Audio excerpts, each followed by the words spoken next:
เอ็มร้อยอันนี้เอาคนละขวด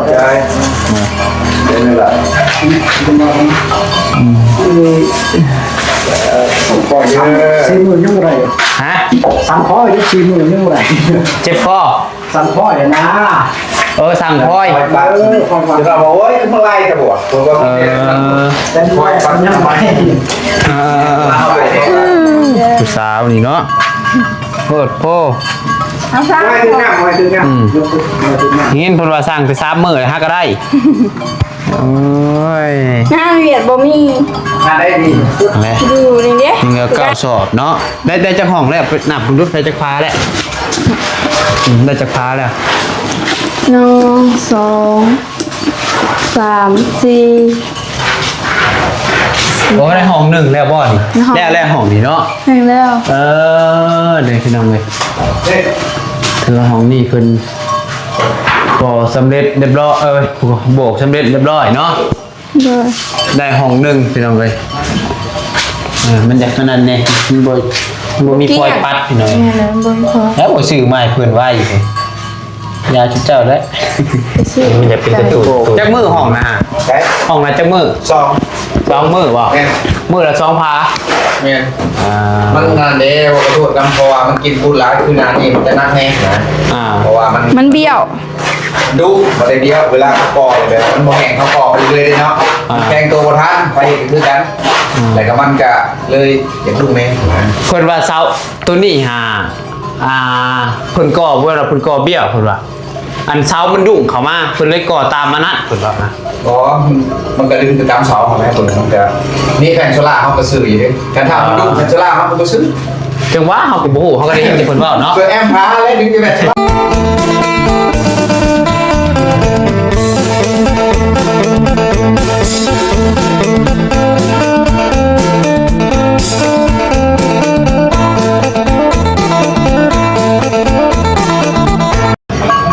เอาอีกแล้วพี่น้องนี่เนาะเต็มจูรู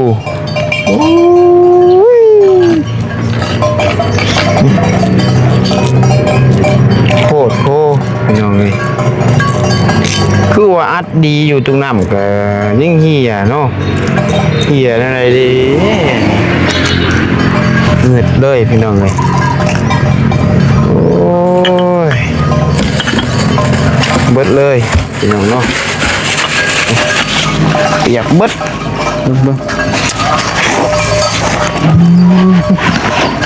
นี่คือเราใส่เก็บออกแหละพี่น้องคิดว่าเปิดออกมาจนตกใจพี่น้องเลย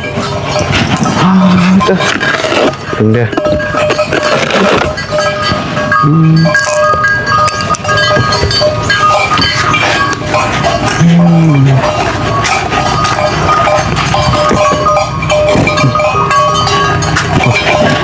เมียนบัดถุงอุปกรณ์ทำมาหากินน้องปัสไซถุงไม้พี่น้องเปียกถุงไม้อะเข่าหดในไปจากโอ้เปียกหมดเลยสายสาบปกติก็บริถือมาเห็นเนาะมือนี้จะขึ้นในใดถือมาบุด2 อัน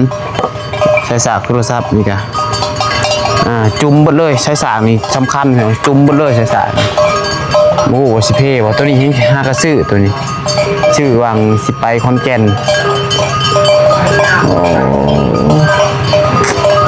ตัวนี้แถมโทรศัพท์ดีแห้งตัวนี้นี่ใส่คักยังไงสิตายมันตายน้ำท่วมน้ำเฮียนจักนี่เนาะ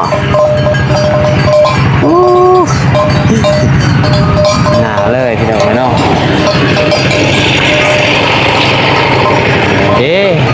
เนาะเปียกไปเลยนี่กล่องไม้กับรถศีรษะเขาพวกเขาพี่น้องเลยเดี๋ยวตอนนี้นี่ยังได้อยู่ยังมีขึ้นอยู่อีกไป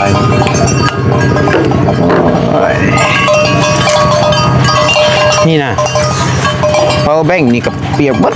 เนาะน้ำเนี่ยเฮียกับตุก1เรือสำนีพี่น้องเลยใครแต่ว่าเป็นตุกใหญ่กับตุกใหญ่นี่พวกแห้งนี้กับบัดใส่ตัวอัดดีอยู่หมดที่เสยเป็นเหียนได้ไรเนาะอันพอแบ่งมาเป็นยังพายุกับสายสาร บ่แม่นไม้พี่น้องเนาะไม้กับใส่สาบ่เป็นหยังมีใครอยู่ตัวสำคัญเลยก็คือไม้นี่แหละ 3-4,000 บาทของพี่น้องเนาะตายแล้วมันมีไม้นี่เฮาเคยใส่ไม้แล้วบ่ใส่ไม้อีกมันจะแบบมันสิบ่คักพี่น้องเนาะ FG มันก็สิบ่ได้ยินเสียงคักกิริกาเซ็ตน้ำเอาไว้ไว้ไม้ก็ได้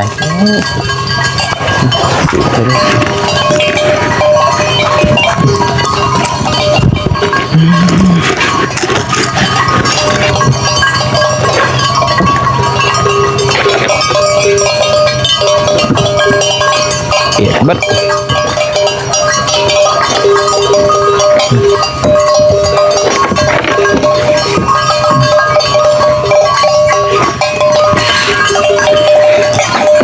ิดเลยเปียกเบิดเล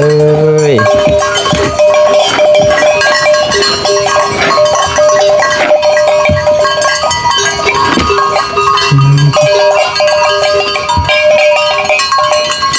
งัวควายกลายดิมีเสียงงัวเสียงควายกุงกุงกุงกุงกุงกุง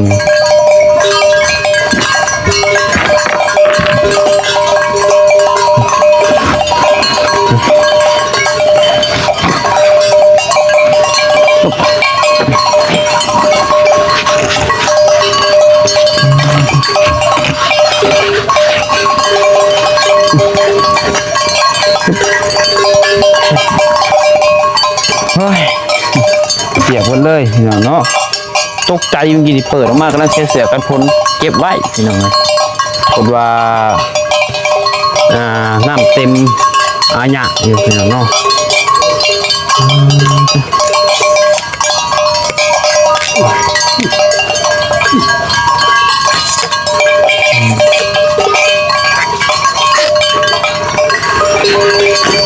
นี่เนาะแบบนี้โอเคมาเกิดว่ากันพลพี่น้องเนาะกันพลเข่าแต่ว่ากันน้ำออกตัวนี้เนาะข้ามากอะอยู่บ้านนะพลตกพี่น้องพลตกลิ้นตกแห้งเติบแหละขี่มาหอดแถวที่หอดบ้านดงบางยางแห้งเติบพี่น้องเนาะแต่มาหอดแถวดงเห็นบ่มีแต่สิฮอดแถวทางเงินแหวบ้านน้อยนี่มีพลนี่มาแถวนี้บ่มีพลจักมันตกได้พลก็ได้ตกกระทั่วฟ้าพี่น้องเนาะ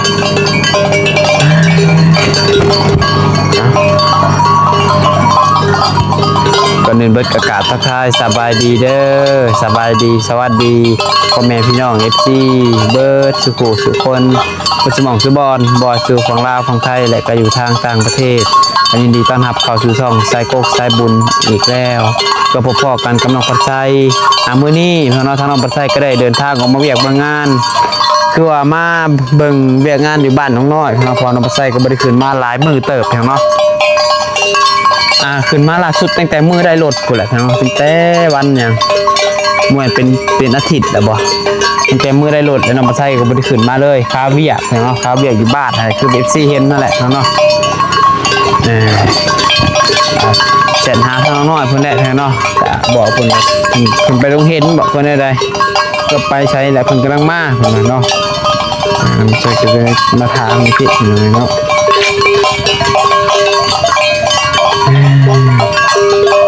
ไปเดี๋ยวไปเบิ่งเพื่อนผู้ซ่านน้องน้อยเพิ่นเลยเนาะไป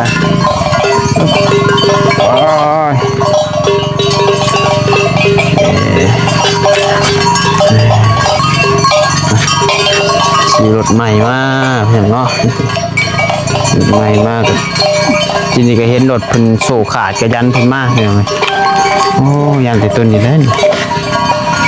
เป็นยังก็ยังใครยันนำขวก้นสากมันนี่นะ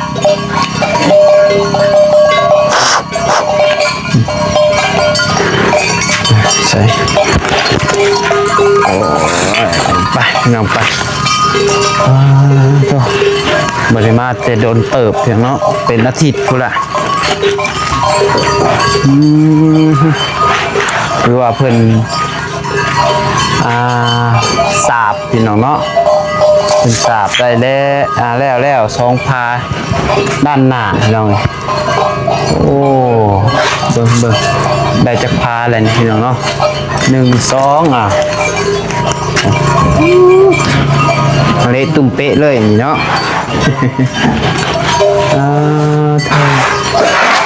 โอ้ สบายดี สบายดีใช้ได้จักพาแล้ว เขาจะซื้อพานี่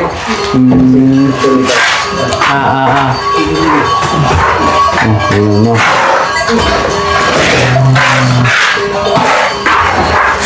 ดังโบกเนาะ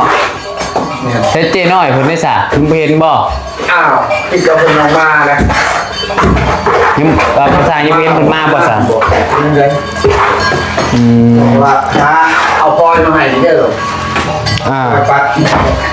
เฮ้ย แต่ว่ามื้อนี้ยังบ่ได้ออกมาบ่ ยังเด็ก บ้านนี่เพิ่นมาอีกบ่ มาละลวกเบา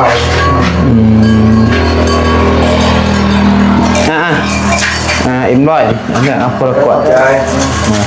เดี๋ยวนี่แหละ ปล่อยสี่หมื่นยังไง ฮะ สั่งพ่อยสี่หมื่นยังไง เจ็บคอ สั่งพ่อยนะ สั่งพลอย ปล่อยปัดเดี๋ยวเราบอกโอ้ยเมื่อไรจะบอกผมก็เนี่ย แต่ปล่อยปันยังไง เขาบอกเขาก็ปวดตายลงนะ อยากได้พลอย แมนเราคิดว่าทีมงานเพื่อนที่ซื้อถึงบ้านบอดี้ว่าให้พ่อไปซื้อพ่อกันจะว่าแล้วบริการตลาดมาเลยพ่อมายันมันช่วยเองแต่ลืมจักอะไรเนี่ยพอกันดิ ช่างน้ำพายช่างน้ำ พูดพ่อยนะมากก็ซื้อมา เห็นป่ะเอาผมบริขึ้นมาเอาผมคาเวียเขาก็ตั้งแต่ผู้ใดตั้งแต่เห็นกับชุเจ้าเมืองชุเจ้าสิมาเห็ดผู้ใดมันเป็นทิศหรือเปล่า ประมาณมองหามือ หามือเนาะ มือนี่แหละ คือเชื่อทิศแหละว่าไงกันเนาะเอาขึ้นมาตั้งแต่มือพุ่นแหละแล้วก็บริขึ้นมาเลย มาคุณตกมาวันนี้ ฝนตก2 มื้อเจ็ดยังบ่ได้สิมาก็ยังเป็นไข่อดเอาก่อนต่างคนมาเฮ็ดนี่ก็ได้อยู่ข้างในแต่ว่าเขาปากเที่ยวไปเที่ยวมา เราเที่ยวเอาบ่บริโนอน เที่ยวเนี่ยบ่สบายเด้ ผู้สาวนี่เนาะโคตรโพ เอาซะ ไม่ถึงน้ำไม่ถึงน้ำ เห็นเพิ่นว่าสร้างไป3 มื้อฮะก็ได้โอ้ย งานเวียดบ่มี งานได้ดี ดูนี่เด้ใกล้ๆนี่ งานใกล้ๆนี่ว้ายไม่เว้ย ไปซื้อว่าไกลบ่มีว่าจะมีห้างอยู่ใกล้นี่ ปัดแต่บนเขาก็บอก มันแห้งเลย โอ้ยอะไรแล้วนี่พี่ของนายจะรู้สึกได้ มันแห้งมันได้แบบนี้เรื่อยแล้ว อะไรแล้วพี่จะจับใช่แล้วตัดลง เขาได้ มา เป็น แต่สิไรบ่ได้มาไข่กินไข่มาแต่สิไรอันนี้ มันจะต้องเปียกแหละมันจะต้องเห็น ไปโรงเรียนไปโรงเรียนก็บ่ได้บอกกันเนาะ มันไปกับ มื้อนี่คือเบาๆแน่ เอาแล้วเสื้อนี่ ไปเอาเสื้อก็บอกว่าไอ้ครับไปโรงเรียนเด้อไอ้ก็เสร็จบอกแต่เช้าอยู่ว่าสิขึ้นมาหา เขาไปกับหมูห้ามประกล้าบอก เอาเป็นพี่ช้างไปกับหมู่บ่กล้าบอกอันบ่แม่นแหละคันว่าไปกับหมู่บ่กล้าบอกไปกับผู้บ่าว กับหมู เอาไปกับหมู่มันเป็นจังสิบ่กล้าบอกเนาะ ยันหมูอากล้องหมูอากล้อง เอาหมู่อัดกล้องก็บ่ได้ถ่ายกับหมู่โต ยะจ้ะ ตัวบ่คือแล้ว กับไปกับหมูเลี้ย บ่คือแล้วบ่สร้างว่าอยู่ว่าตัวเห็นนั่นตัวซ่อนผู้บ่าว บ่นะ อ้าวแล้วว่าไอ้ถามว่าเอาน้อยบ่มาบ่จักแล้วเหรอคือว่าเห็นนั่นไปกับผู้บ่าวบ่พุ่นว่า บ่นะภาษาตัวนะ อ้าวสรุปบ่สร้างคือโตขี้ตัวอันนี้บ่สร้างบ่ขี้ตัว ทางกี่ตัว บ่แม่นโตขี้ตัว บ่ได้ห้ามไปกี่ตัวเลย เป็นเอาเสื้อ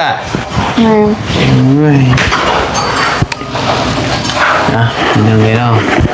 นั่นแหละ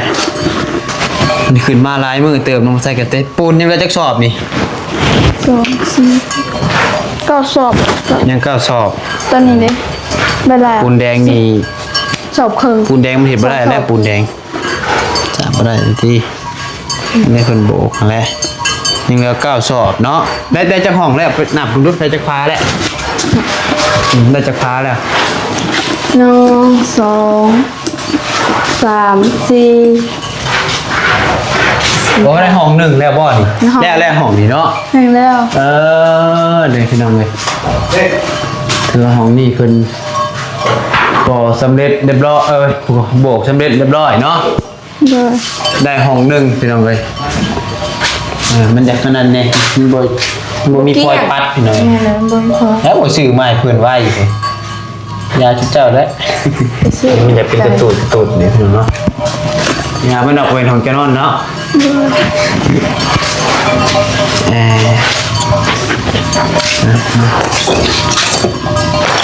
ได้ห้องหนึ่งกับทางหน้าป่ะ โดยแม่นะ รวมเป็น6 พาเนาะ โดย ก็ได้6 พาพี่น้องไปพาที่7กับที่8กำลังขึ้นต้องขึ้นปูนแล้วเราบอกหายหน้าตัวน่ะ แล้วก็มาซื้อเลยมั้ย แล้วมาซื้อมาหนึ่ง โดย บริการยังได้แบบนี้ดอก แม่ โอเคเนาะแสดงมาช่วยบัดนี้แสดงว่าตื่นช่วยผมมีของอ่านแล้วตัวบาทนี่กินแม่น้ำมันอะไรมากินน้ำมักภาพเนาะกินแล้วจางคุณกินเต็มร้อย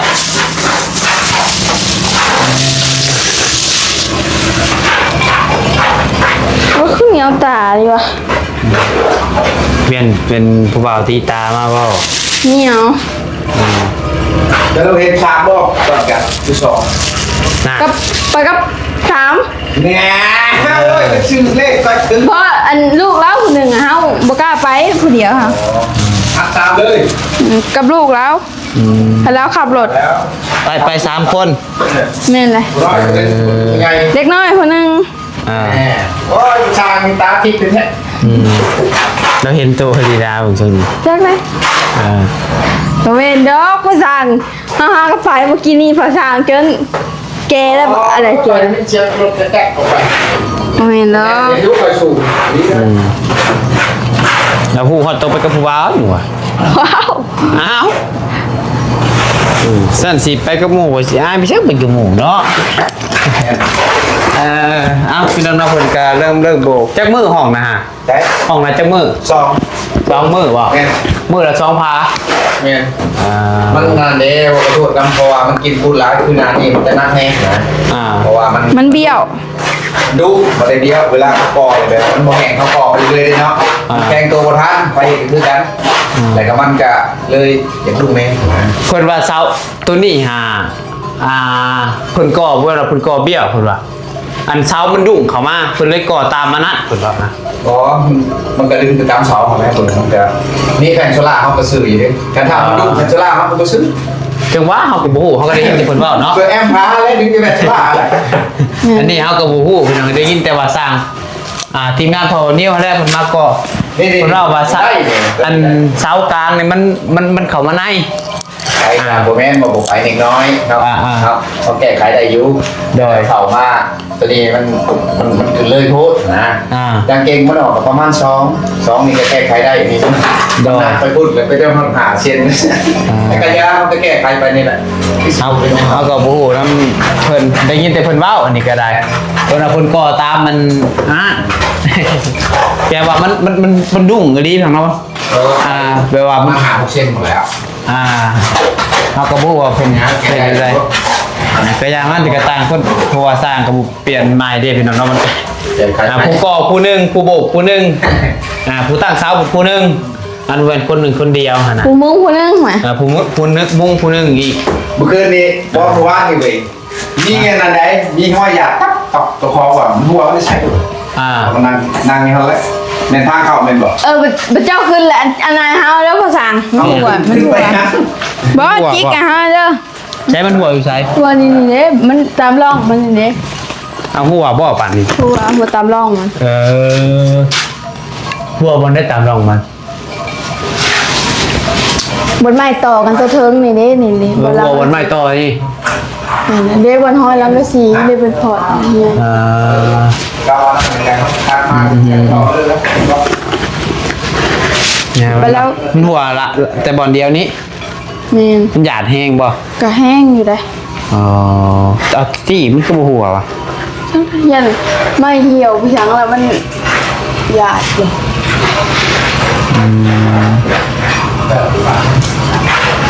โอเค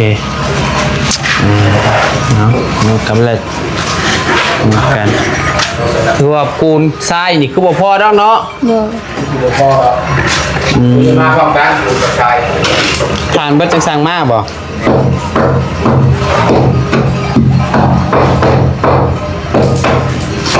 นี่อันนี้เอาเป็นโบกก่อนไปเบิ่งทางนอกดูป่ะเบิ่งทางนอกตัวบอลที่ว่ามันดุเละตุ่ไป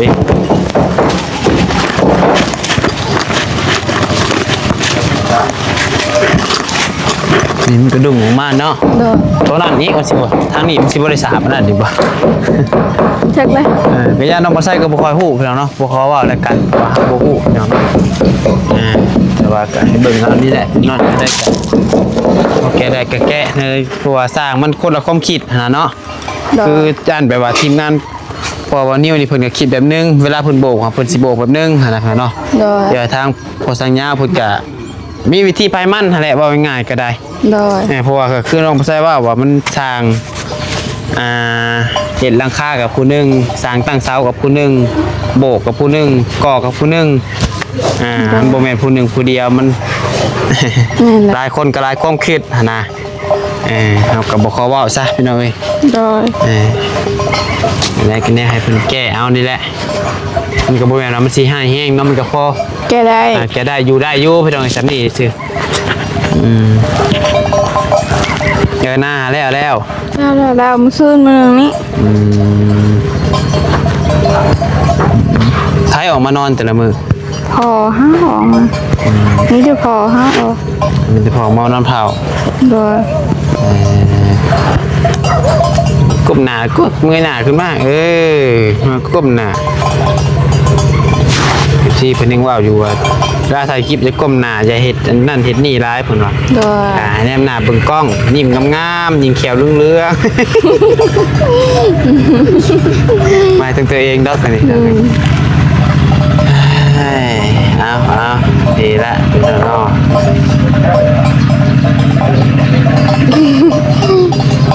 ยังกินแล้วว่าขาวนำนะ กินเผลอแล้ว กินเธอ เด้อ บุรีไปขึ้นมาเลยบ่สน มีแต่บาต้าเบาไล่วานนี่กับเบาเหยียดทางกับบาต้า ตั้งแต่มืออันอ้ายได้รถกับประชูมีไฟขึ้นมาเลย โดย เพราะมันถือกับทีมงานเราไต่ขึ้นมาแน่ โดย ถึงมือนั่นแน่เป็นคนได้บ่ได้ขึ้นมา โดย ว่าทางคาร์บอนิวเนี่ยเพิ่นก็ดูแลทีมงานเราไต่เนาะจะพาไปนั่นนี่นั่นแหละเห็นอยู่บ่ เห็นอยู่ คลิปอยู่บ่ เบิ่งอยู่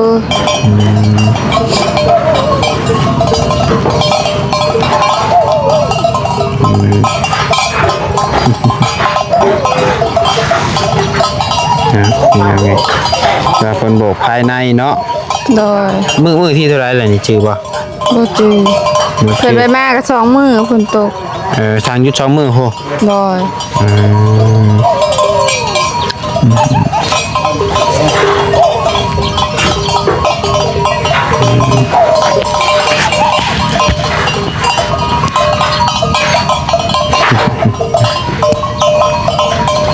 เอ๊ะนะเอาอดหนาวเดียวก็แล้วดอกเนาะ โดย อดใจรอพี่น้องทุกอย่างมันก็ต้องใช้เวลาคือว่าอะไร แม่นเลย อันวางๆบล็อกพิชังกะหาเก็บเรียนไว้จบดีเจอเพิ่นเฮ็ดห้องน้ำอะไรที่มันพอใช้ได้ก็เก็บไว้เรียนไว้ไปแล้วเด้อ โดย หลายสายพี่น้องเนาะมีแต่ว่าเฮือนซ่าน้องน้อยกับเพิ่นสาบภายในตอนนี้เนาะสาบภายในฮะก็ได้ห้องนอนห้องนึง กับพาด้านหน้า2พารวมๆกันเป็น6พาเนาะที่ว่าแล้วก็ตอนนี้เพิ่นกำลังสาบของน้องน้อยไปเลยกับของนอนน้องน้อย โดย ก็ว่าจักสิจักมือแหละข้างนอกมันก็ประเมินบ่ได้เพราะว่าคือนี่แหละคะแนนว่าเพิ่นฮอน2ฮอนท้ายได้ก็คือสิได้ว่าอยู่เนาะ โดย ก็เบิ่งนำกันตัวจริงพี่น้องเอ้ยบ่ต้องไปใช้ก็สิบ่ได้ขึ้นมาดุช่วงนี้ก็ได้คือ FC เห็นนั่นแหละเอาเนาะมื้อนี้วันหยังมื้อนี้ลืมเลย จ้า ลืมวันเลยมื้อนี้วันพฤหัสพี่น้องเนาะมื้ออื่นวันศุกร์นี่ก็จักสิได้ขึ้นมาหรือบ่ทางเบิ่งพี่น้องเนาะวันศุกร์เสาร์อีกเวลาอีก2มื้อที่จะอยู่บ้านวันอาทิตย์นี่น้องภาษาก็สิได้ไปขอนแก่นอีกพี่น้องเนาะ ไปคำแก่นดีกว่า แม่นได้ไปคือเก่าเพราะว่า เฮาเห็นคลิปอายไปแล้วบ่ได้กวดแบบนี้จ้ะ แม่นไปเสียเที่ยวเพราะว่าเป็นมือพักก็มือก่อนเกิดนายหลวงอย่างจักอย่างเสียนะ โดย ตัวเขาพรรษาว่าซั่นซะ โดยแม่น เขาพรรษาเป็นยังไงว่าง่ายๆก็ได้เข้าใจง่ายๆไปอยู่บ่ใส่บาตรบ้านนี่ บ่ได้ไป ไปเฮ็ดบุญเฮ็ดทานนำแน่ โดย มีแต่ได้ละเอามีแต่ได้มีแต่อัน บ่เฮ็ดเนาะ แต่หาบ่หาเฮ็ดบุญเฮ็ดทานนั่นได้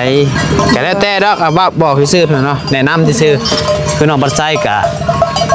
เอาไว้เราตั้งว่าวพี่น้องอันนี้คือความคิดไผมันพี่น้องความเชื่อไผมัน โดย คือน้องปัดไส้ได้รถมานี่ก็บ่แม่นว่าได้รถได้เงินมาที่ว่าเพิ่นมอบให้น้องปัดไส้ก็แบ่งไปทำบุญนำพี่น้องเนาะแต่ก็เฮ็ดนั่นเฮ็ดนี่คือ FC เห็นนั่นแหละเนาะแบ่งเฮ็ดบุญเฮ็ดทานนำก็หลายพี่น้องเอ้ย โดย เพราะว่าก็เชื่อว่าการที่เฮาเฮ็ดให้เฮ็ดบุญเฮ็ดทานเฮาก็ให้สิได้เพิ่นว่า โดย ก็ตามความเชื่อไผมันเพียงเนาะก็บอกน้องเพิ่นได้ซื่อย่านว่าน้องเพิ่นบ่ฮู้ย่านว่าน้องเพิ่นยังน้อยคือเพิ่นเว้าก็เฮ็ดเอาแหละแนวใดมันสิดีแนวใดมันสินั่นก็เด้อ โดย เด้อให้ก็ได้แต่แนะนำซื่อๆนี่แหละก็ขึ้นอยู่กับตัวเฮาเอง โดย ดีชั่วขึ้นอยู่ที่ตัวทำสูงต่ำอยู่ตามตัวคือเพิ่นเว้าเพิ่นนั่นเลย โดย ก็คือการอะไรเฮ็ดบุญกะพุทธะเฮาเฮ็ดกะเฮาได้ โดย แต่คือเพิ่นซอยเจ้านี่กะผู้เพิ่นซอยเพิ่นก็ได้บุญ โดย นั่น ผู้เพิ่นฝากเงินฝากคำมาซื้อรถซื้อร่างให้เจ้าก็ได้ โดย ประมาณนั้นเนาะไปมีแต่ว่าสำหรับคลิปนี้น้องใส่ขอจบคลิปไปเพียงเท่านี้ก่อนเด้อเพิ่นเด้ออยู่ดีมีแฮงบ่สุขสุขคนจบในนี้เลยพี่น้องเอ้ยถึงว่ากันใหม่สำหรับคลิปนี้ลาแล้วสบายดีเอ้ย